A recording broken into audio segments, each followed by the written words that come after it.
نحمده ونصلي ونسلم على رسوله الكريم اما بعد فاعوذ بالله من الشيطان الرجيم بسم الله الرحمن الرحيم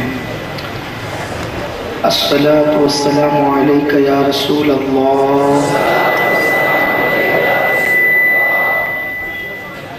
اب کربلا والوں کی آواز نکلنی چاہیے. الصلاة والسلام علیکہ یا نبی اللہ. الصلاة والسلام علیکہ یا حبیب اللہ. وعلى آلک واصحابک یا نور اللہ. صلی اللہ تعالی علیہ وسلم. میرے دل سے بہت دعائیں نکل رہی ہے کہ واقعی شہر مالیگاؤں اہل بیت سے محبت کرنے والوں کا مرکز ہے. کیونکہ لوگ 1 سے 1.5 گھنٹہ بیٹھتے تو تھک جاتے ہیں، مگر میں نے دیکھا کہ بہت دیر سے آپ مغرب بعد سے وہاں پر بیٹھے اور پھر امام کا ذکر سننے کے لیے مجھ سے پہلے لوگ یہاں پہنچ گئے. اور یہ سب جو کچھ ہو رہا ہے اللہ بھی دیکھ رہا ہے، اس کی عطا سے اس کے رسول بھی دیکھ رہے ہیں، اور کربلا سے اللہ کی عطا سے امام حسین بھی دیکھ رہے ہیں. آپ جو قربانی دے رہے ہو سب دکھ رہا ہے. اور آج یہ وقت کی قربانی دینا انشاءاللہ تبارک و تعالی جب قیامت کا دن 50,000 سال کے برابر ہوگا اس وقت حسین کی والدہ ہمیں اپنے دوپٹے میں چھپائے گی. اس لیے کہ میرے بیٹے کی محفل میں تم گھنٹوں گھنٹے بیٹھا کرتے تھے، اور ماشاءاللہ مرد تو مرد ہیں، عورتیں بھی پیچھے نہیں ہیں. سرکار کی نالین پاک کے صدقے خواتین بھی سیدہ فاطمہ کی غلامی کا ثبوت دے رہی ہیں. میں دعا کرتا ہوں اللہ آپ سب کو جزائے خیر دے، اور اللہ پاک کی بارگاہ میں آپ بھی دعا کریں. اللہ پاک میرا سنانا، آپ لوگوں کا سننا، یہ سب اللہ قبول فرمائیں اور قیامت کے دن ہم سب کے لیے نجات کا ذریعہ بنائیں. بلکہ کاش ایسا ہو جائے کہ جب قیامت کے دن حسین اور حسین کے نانا ہمیں دیکھیں تو بلائے گا او غلامان رسول آؤ، دنیا میں ہماری محفل سجاتے تھے، یہاں ادھر ادھر کیوں بھاگتے ہو، سب بیٹھ جاؤ. حسین کے نانا بھی حسین نے کہا ہماری محفل سجاؤ. تو انشاءاللہ یہاں بھی سجا رہے ہیں، وہاں بھی سجائیں گے. تو ایک بار درود شریف پڑھنے تو اپنی گفتگو کا آغاز ہو.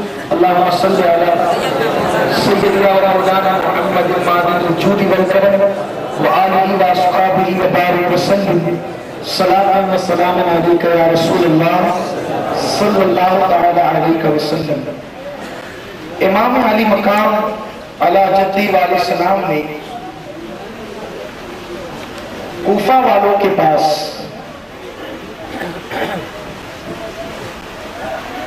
جب خود جانے کا ارادہ کیا تو آپ سن چکے ہیں کہ حضرت عبداللہ ابن عباس جو ہے وہ حضور علیہ السلام کے سگے چچا کے بیٹے ہیں، اور ان کی عمر جو ہے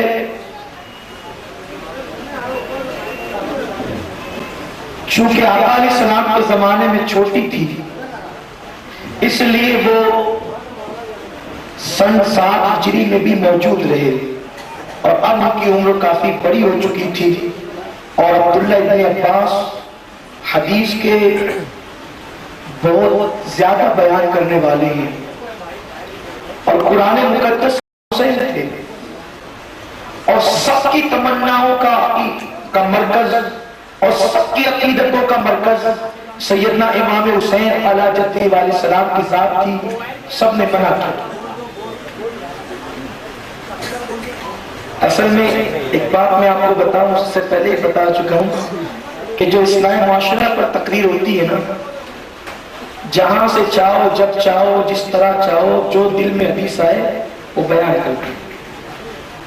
آپ گانے پر کی مذمت پہ حدیث بیان کر رہے تھے، پھر اس کے بعد نماز کے عنوان پہ حدیث ہے اس کو ہی بیان کر دیا. لیکن کربلا کے واقعے میں ایسا نہیں ہوتا. واقعے کے بعد واقعہ بیان کرنا ہوتا ہے. اگر میری توجہ ہٹے تو وہ واقعہ چلا جاتا ہے، اور آپ کی توجہ ہٹے تو بات آپ کی سمجھ میں نہیں آتی. اس لیے میری گزارش ہے، ہم آپ کے جذبات کی قدر کرتے ہیں. امام حسین کی محبت اور ان کے نانا کی محبت جو آپ کے دل میں، ہم اس کی قدر کرتے ہیں. آپ سے گزارش ہے جس کو جہاں جگہ ملے وہیں بیٹھ جائے. اب یہ ہے کہ مسجد چھوٹی سی ہے تو اتنے سب لوگ تو نہیں آ سکتے، تو جس کو جہاں جگہ ملے بیٹھ جائے. اور جو منتظمین ہیں نا ان سے بھی گزارش ہے کہ وہ بھی چلم چلی نہ کریں. آپ لوگ تھوڑا سا ادھر اور آگے جائیں نا تو لوگوں جو کھڑے ہو بیٹھ جائیں. ہاں تھوڑا سا سے ہاں آئیے آپ لوگ ادھر سے بھی ایسے دیکھیے وہ کونا خالی ہے نا. ہاں ادھر ادھر ہاں آئیے آگے آئیے نا، آ جائیے آگے ہو جائیں. اس کی بھی فضیلت ہے. مسجد میں محفل میں لوگوں کے لیے کھسک کر جگہ دینا. آقا فرماتے جو لوگوں کو مسجد میں یا محفل میں کھسک کر جگہ دے گا اللہ پاک اس کو جنت میں جگہ عطا فرمائے گا. دیکھیے تو جگہ بنی نا ماشاءاللہ. اور تھوڑا سا آگے دیکھیے بیچ میں جو جگہ خالی اس کو بھی پور کر دیں.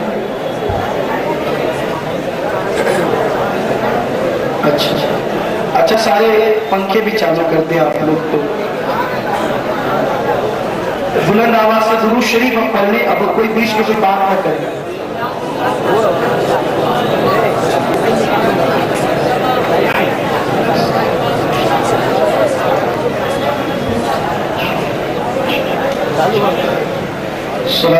کرتے ہیں ان کی باتیں یوں ہی اڑا دیتے ہیں. اگر اولاد کو ماں باپ پیار نہ دیں گے تو کون پیار دے گا؟ تو محمد اور ابراہیم دونوں شہزادوں نے کہا ابا جان ہم بھی چلیں گے. تو وہ بہت مالدار آدمی تھا کوفہ کا، مختار بن عبید اللہ. اس کے گھر میں حضرت مسلم بن عقیل کا قیام ہوا. اور پھر مسلم بن عقیل جیسے ہی کوفہ پہنچے وہاں کے گورنر تھے صحابی رسول نعمان بن بشیر رضی اللہ تعالی. تو ان کو پتا چلا کہ حضرت مسلم بن عقیل امام حسین کے نمائندے بن کر کوفہ آئے ہیں. تو آپ کی ہمت نہ ہوئی کہ آپ مسلم بن عقیل کو کچھ کہیں یا روکے ٹوکے. البتہ لوگوں سے کہا کہ یہ جو ہے ٹھیک مجھے نہیں لگتا، کیونکہ یزید کے ہاتھ پر لوگوں نے بیعت کی ہے اور اب اس طرح کسی اور کے ہاتھ پہ بیعت ہوگی تو فساد ہوگا. لیکن انہوں نے کچھ کہا نہیں. بعد میں وہ اپنی کاروائی پوری کر کے خاموش بیٹھ گئے، کیونکہ اہل بیت سے وہ جھگڑا لینا نہیں چاہتے تھے، کیونکہ صحابی تھے حضور علیہ السلام کے. اب بڑے بڑے گھروں سے مسلم بن عقیل کو دعوتیں آنے لگی. اور تاریخ میں آتا ہے حضرت استاد زمن مولانا حسن بریلوی لکھتے ہیں اپنی کتاب میں کہ ایک دن میں امام مسلم کے ہاتھ پر امام حسین کے نام پر 40,000 کوفیوں نے بیعت کی. یہ واقعات بہت سننے کے لائق ہیں اور بار بار سننے کے لائق ہیں تاکہ ہمیں عبرت حاصل ہو کہ دنیا کیا ہے اور دنیا کے لوگ کیا ہیں. امام مسلم بن عقیل کے یہاں پر ایک دن میں 40,000 لوگوں نے بیعت کی.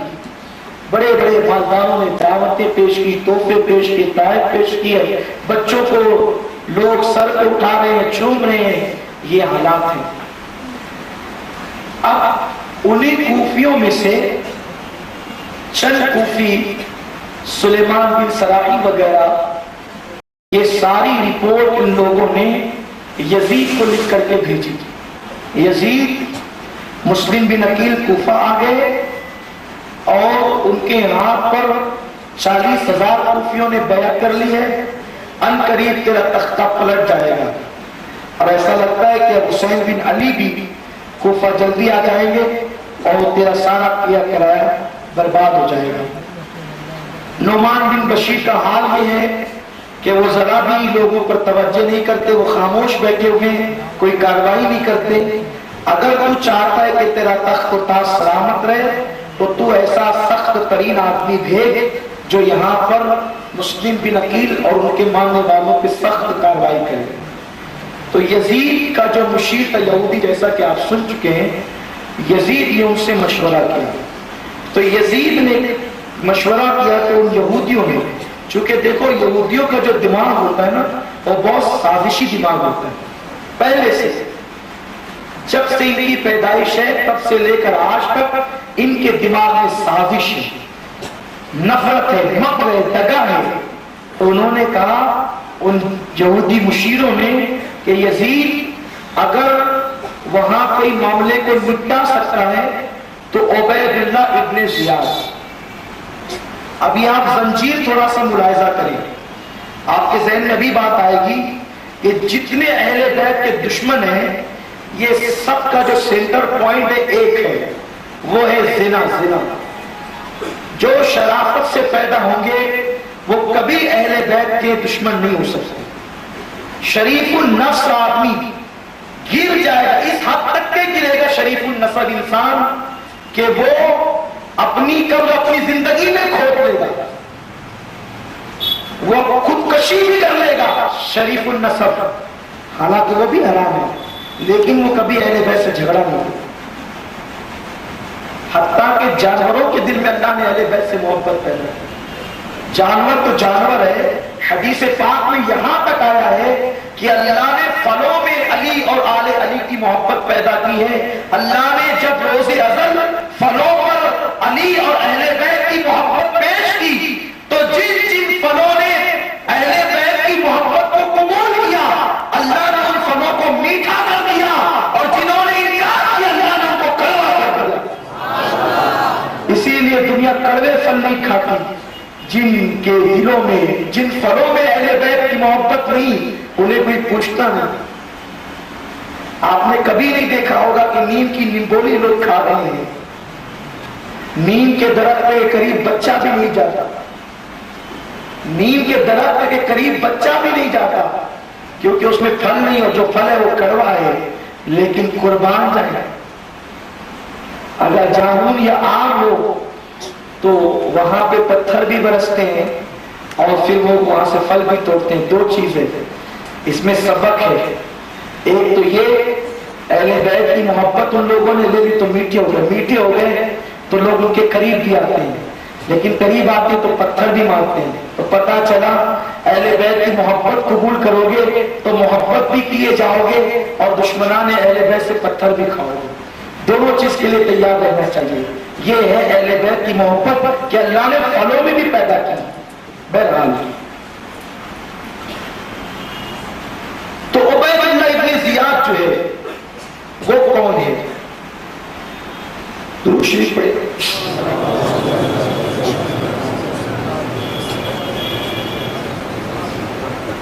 اللہ رب محمد صلی اللہ علیہ وسلم نحن عباد محمد صلی اللہ علیہ وسلم. یہ جو زیاد تھا یہ عبید اللہ ابن زیاد. عبید اللہ ابن زیاد مطلب زیاد کا بیٹا. زیاد کا بیٹا کون؟ عبید اللہ. یہ زیاد کون تھا؟ ابو سفیان. ابو سفیان کون؟ امیر معاویہ کے ابا، یزید کے دادا. حالانکہ ابو سفیان بھی بعد میں کلمہ پڑھے، وہ صحابی ہیں. تو جب ابو سفیان نے کلمہ نہیں پڑھا تھا، جب ابو سفیان مسلمان نہیں ہوئے، اسلام قبول نہیں کیا تھا، اس وقت تو ابو سفیان نے جنگل میں ایک عورت کو پکڑ کر اس سے زنا کیا تھا. ابو سفیان نے جنگل میں ایک عورت سے زنا کیا تھا، اس کا منہ کالا کیا تھا. اس زنا سے بچہ پیدا ہوا، اس بچے کا نام رکھا گیا زیاد. اور اسی زنا کے بچے سے جو بچہ پیدا ہوا اس کا نام تھا عبید اللہ ابن زیاد. دیکھ رہے ہیں سب جو کڑیاں ہیں، یعنی نسب میں شرافت نہیں ہے. تو یہودیوں نے بہت، چونکہ سازشی دماغ ہوتا ہے، جانا کہ ان کا حسب نسب کیا ہے، اسی اعتبار سے مشورہ دیا. اہل بیت کو نپٹنے کے لیے شریف النسب ہوگا تو جھک جائے گا. اہل بیت کے مقابلے میں شریف النسب کو کھڑا نہ کیا جائے، اہل بیت کے مقابلے میں ہمیشہ غلط النسب کو کھڑا کیا جائے. یہ ایک نئی اصطلاح کو مل رہی ہے، شریف النسب کے مقابلے میں غلط النسب. تو عبید اللہ ابن زیاد کا مشورہ دیا گیا. اور وہ اتنا سازشی ذہن تھا عبیداللہ ابن زیاد بھی کہ جیسے اس کو پتا چلا وہ بصرہ کا حاکم تھا, اس نے بصرہ پہ اپنے بھائی کو لگا دیا اور پھر وہ وہاں سے نکلا.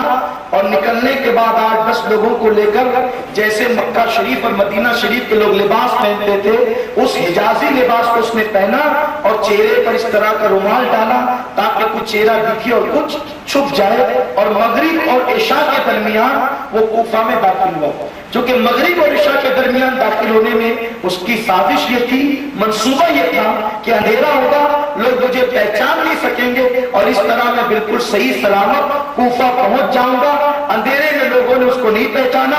عربی گھوڑے پر بیٹھ کر عربوں کے لباس میں وہ کوفہ میں آیا تو لوگوں نے اس کو دیکھ کر نعرہ لگایا, مرحبا یا ابن رسول, مرحبا یا ابن رسول. اور وہ نعرے لگاتے رہے اور اس طرح سے وہ مرحبا مرحبا کہتے رہے. ابن زیاد دل میں جلتا رہا اور اس کو اندازہ ہوا کہ اہل بیت کے کتنے محبین یہاں پر ہے اور امام حسین کے کتنے یہ مشتاق ہے. مگر اس نے کوئی جواب نہیں دیا تو لوگوں کو حیرت ہوئی, ہم تو ان کے نام پہ مرے جاتے ہیں امام حسین کے نام پہ اور یہ ہمارے سلام کا جواب بھی نہیں دیتے, ہمارے خوش آمدید کا جواب بھی نہیں دیتے. بہرحال اب عبیداللہ ابن زیاد جب گورنر ہاؤس کی طرف جانے لگا تو لوگوں کو شک ہوا کہ اگر امام حسین ہوتے تو امام حسین تو وہاں جاتے جہاں امام مسلم ہے, یہ گورنر ہاؤس کی طرف جانے کا مطلب کیا. تو لوگوں نے جہاں جا کر چہرہ غور سے دیکھا تو پھر ایک دوسرے کا یہ امام حسین نہیں ہے تو ابن مرجانہ ابن زیاد ہے اور چلو یہاں سے. لوگ چھٹ گئے, وہ وہاں پہنچا. وہاں پہنچنے کے بعد اس نے نعمان بن بشیر کو معزول کیا. معزول کرنے کے بعد صبح ہی اس نے سارے کوفے کے بڑے بڑے مالداروں کو, سرداروں کو جمع کیا اور جمع کرنے کے بعد وہ یزید کا خط پڑھ کے سنایا کہ نعمان بن بشیر کو معزول کیا جاتا ہے اور ابن زیاد اب کوفہ کا گورنر ہوگا اور جو ابن زیاد کی خلاف ورزی کرے گا اس کے سر سے اس کا سر اس کے تن سے جدا کر دیا جائے گا. بڑے بڑے مالدار اب جنہوں نے خط لکھ کے بلائے تھے وہ لوگ سہم گئے, ڈر گئے. اور امام مسلم رضی اللہ تعالی عنہ کی گرفتاری کا پلان ہونے لگا. اب جو لوگ ملنے جاتے تو ملنے بھی نہیں جا رہے, دعوتیں بھی بند ہو گئی. حتیٰ کہ امام مسلم جو ہے وہ جناب ہانی کے گھر میں مقیم ہو گئے. آپ نے مختار بن عبید کا مکان چھوڑ دیا اور آپ جناب ہانی کے گھر آ گئے. ہانی اہل بیت کے پکے محب تھے. اب یہ ہوا کہ امام مسلم رضی اللہ تعالی نے ہانی سے گفتگو کی کہ ابن زیاد ایسا ایسا کر رہا ہے, کرنا کیا چاہیے. تو ہانی نے کہا کہ دیکھو ابن زیاد کا جو باپ تھا یعنی زیاد, اس سے میرے تعلقات بہت اچھے تھے اور عبیداللہ ابن زیاد کو پتا چلے گا کہ میں بیمار ہوں تو وہ میری عیادت کے لیے آئے گا کیونکہ وہ مجھے چچا چچا کہتا ہے اور میرے اس کے تعلقات بہت اچھے ہیں. تو جب وہ مجھ سے ملنے آئے گا تو آپ اس کو قتل کر دینا. اس طرح سے بہت آسانی کے ساتھ گورنر ہاؤس پر اپنا قبضہ ہو جائے گا, پھر امام کو بلا لیں. اب 40,000 لوگ نے جس دن امام مسلم کے ہاتھ پہ بیعت کیا اسی دن امام مسلم نے خط لکھ دیا تھا کہ حضور یہاں کے حالات تو بہت اچھے ہیں, ایک دن میں 40,000 لوگ نے آپ کے نام پہ بیعت کی, آپ جتنی جلدی ہو سکے آ جائیں. ادھر وہ خط روانہ ہوا, ادھر ابن زیاد کوفہ میں آ دھمکا. اب بات یہ ہوئی جناب ہانی اور امام مسلم کی, تو امام مسلم کے بعد ہانی نے بیماروں جیسا انداز اختیار کہ ابن زیاد کے قتل کے لیے. اب کچھ دن تک کے بیمار بن کر کے رہے تو عبیداللہ ابن زیاد کو پتا چلا تو وہ دیکھنے کے لیے آیا تو کرسی پر بیٹھا. کوٹ بٹ یہ مقرر کیا گیا تھا, ہانی کہتے ہیں کہ جب میں کہوں گا کہ مجھے پانی پلاؤ تو اس وقت آپ اس کو قتل کر دیں. وہ آ کر کے بیٹھا, کچھ باتیں ہوئی. ایسے میں جناب ہانی نے کہا مجھے پیاس لگی ہے پانی پلاؤ, مگر امام مسلم نہ آئے. پھر کہا کہ مجھے پیاس لگی ہے پانی پلاؤ, پھر بھی امام مسلم نہ آئے. تو جناب ہانی نے شعر پڑھے کہ اے میرے محبوب تو کہاں ہے, میں تجھے آواز پہ آواز لگاتا ہوں تو آتا نہیں. یہ سننے کے بعد جو اس کے ساتھ عبید اللہ ابن زیاد کا جو ساتھی آیا تھا، جو اس کا جو محافظ دستے کا ممبر تھا، اس نے کہا امیر جلدی یہاں سے اٹھیے اور چلیے۔ وہ اٹھا اور چل دیا۔ تو اس کے محافظ دستے کے فرد نے کہا کہ آپ کے قتل کی بات ہو رہی تھی، جو ہانی نے شعر پڑھا ہے آپ کی قتل کے لیے پڑھا تھا۔ جب وہ چلا گیا اٹھ کر کے تو حضرت ہانی نے کہا امام آپ آئے نہیں، قربان جائے، جو جان کے پیاسے ہیں، خون کے پیاسے ہیں، ان کے لیے نبی کے گھر والوں کو شریعت کا کتنا پاس و لحاظ ہے۔ فرمایا ہانی میں کیسے آتا، میں آنا چاہتا تھا، نانا کی حدیث یاد آ گئی، کسی کو دھوکے سے قتل نہ کیا کرو، کسی کو دھوکے سے قتل نہ کرو، نانا کی حدیث یاد آئی، آپ کے بلانے پر بھی میں نہیں آیا۔ آخرکار یہ بات ابن زیاد کو پتا چل گئی اور اس نے ہانی کو گرفتار کیا اور بڑے بڑے لوگوں کو گرفتار کر کے کہا کہ مسلم کا اس کا پتہ بتاؤ۔ اور پھر امام مسلم کا پتہ جب ہانی نے نہیں بتایا تو حضرت ہانی کو اس نے مارا پیٹا بھی کہ میں تمہیں اس طرح کا درجہ دیتا ہوں اور تم میرے ساتھ ایسا کرتے ہو، اور بڑے بڑے لوگوں کو سب کو قید کر دیا۔ امام مسلم کو پتا چلا تو آپ تلوار لے کر آئے تاکہ ان کو چھڑائیں اور اس طریقے سے معاملہ کا فیصلہ ہو۔ تو ایسے میں پھر 40,000 کا لشکر جمع ہو گیا جنہوں نے بیعت کی تھی۔ قریب تھا اگر امام حکم دیتے تو گورنر ہاؤس کی اینٹ سے اینٹ بچ جاتی، مگر امام نے پہلے سوچا کہ مصالحت کر لی جائے، صلح سپاٹے کوئی معاملہ آ جائے، کوئی بات بیچ کی نکل جائے تاکہ خون نہ بہے۔ ایسے میں ابن زیاد نے ایک چال چلی کہ جتنے بڑے بڑے لوگوں کو اس نے قید کیا تھا ان سب کو اس نے مجبور کیا کہ تم دیواروں پر چڑھو اور دیوار پر چڑھ کر اعلان کرو کہ آپ کے جتنے بھی رشتہ دار ہیں وہ سب مسلم کا ساتھ چھوڑ دیں ورنہ میں تمہیں قتل کر دوں گا۔ تو وہ ظالموں نے اپنے اپنے رشتہ داروں کو بلایا، ان کے کانوں میں سرگوشیاں کی، اور جو 40,000 کا لشکر جرار جمع تھا وہ دھیرے دھیرے چھٹ گیا حتیٰ کہ صرف 500 لوگ بچے۔ یہ کوفے والوں کی بدعادی شروع ہو گئی، بے وفائی شروع ہو گئی، 500 لوگ بچے۔ اب مغرب کا وقت آ گیا، مغرب کا وقت آیا تو کوفہ کی جامع مسجد میں امام مسلم نے مغرب کی نماز پڑھائی۔ جب آپ نے اللہ اکبر کہا نماز کی شروعات میں تو پیچھے 500 لوگ تھے، جب آپ نے سلام پھیرا تو ایک آدمی بھی موجود نہیں تھا۔ اب آپ کو رہ رہ کے خیال آتا تھا یا اللہ میری جان تو خطرے میں ہے، میری جان کا کوئی معاملہ نہیں، لیکن میں نے رسول اللہ کے شہزادے کو خط لکھ کر کے بلایا ہے، میں نے تو کہا کہ یہ لوگ بہت اچھے ہیں، مہمانیاں کر رہے ہیں، پیسے خرچہ کر رہے ہیں، بیعت کر چکے ہیں اور یہ تو بہت ایثار و قربانی دے رہے ہیں۔ اب میں تو میں ہوں، لیکن رسول اللہ کا وہ شہزادہ تو مجھ پہ اتنا اعتماد کرتا ہے کہ جیسے ہی میرا خط پڑھیں گے ویسے ہی نکل پڑیں گے۔ روتے تھے۔ ایسے میں باپ نے سوچا کہ میں کیا کروں، پانی کی پیاس لگی تھی۔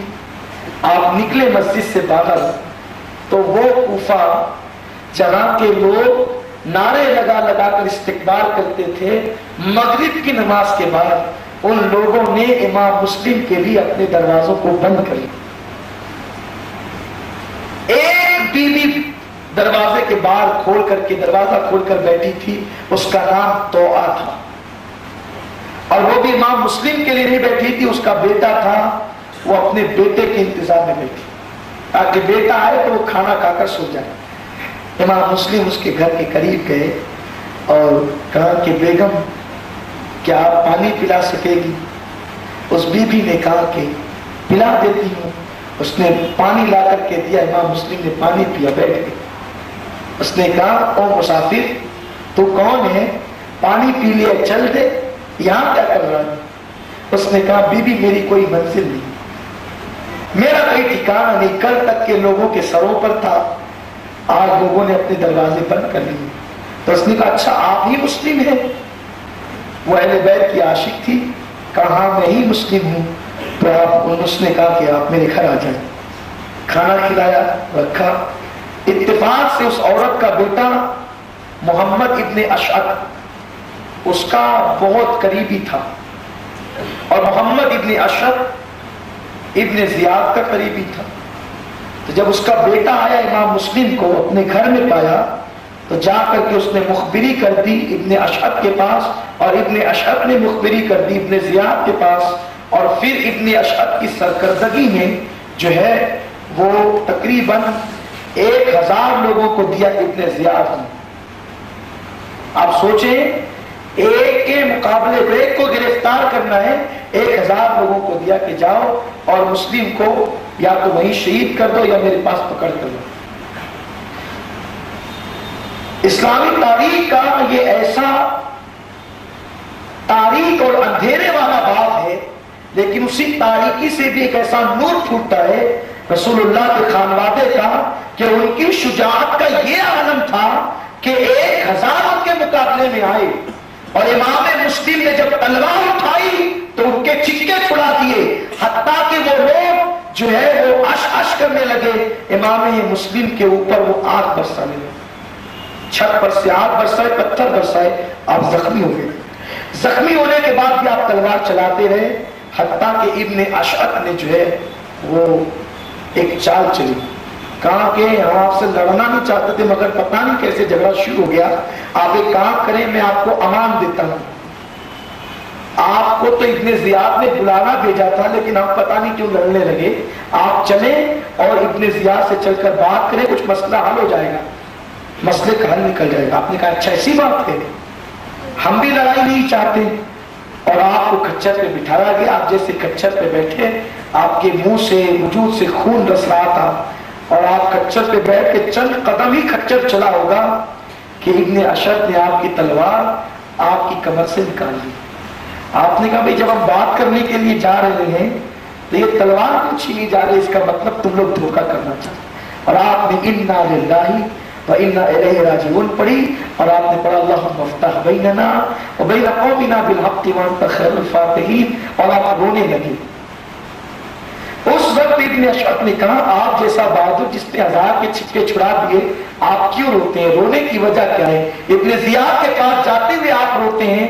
آپ نے فرمایا مجھے اپنے لیے رونا نہیں آتا، میری حیثیت کیا ہے، وہ فاطمہ کا لال آئے گا تو اس کا کیا حال ہوگا، فاطمہ کے شہزادے کی کیفیت کیا ہوگی، میرا خط پڑھیں گے تو وہ ایک لمحہ نہیں رکیں گے مکہ میں، وہ فوراً چلے آئیں گے، وہ مجھ پہ اتنا اعتماد کرتے ہیں، میں نے ان کو خط لکھ دیا ہے، اب وہ آئیں گے تو ان کا کیا ہوگا، ہائے کوفہ والو تم نے مجھے دھوکہ دیا، مگر ابن رسول کے ساتھ تم کیا سلوک کرو گے۔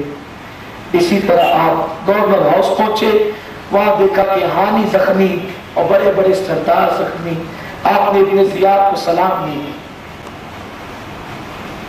ابن زیاد نے کہا آپ مجھے سلام نہیں کرتے؟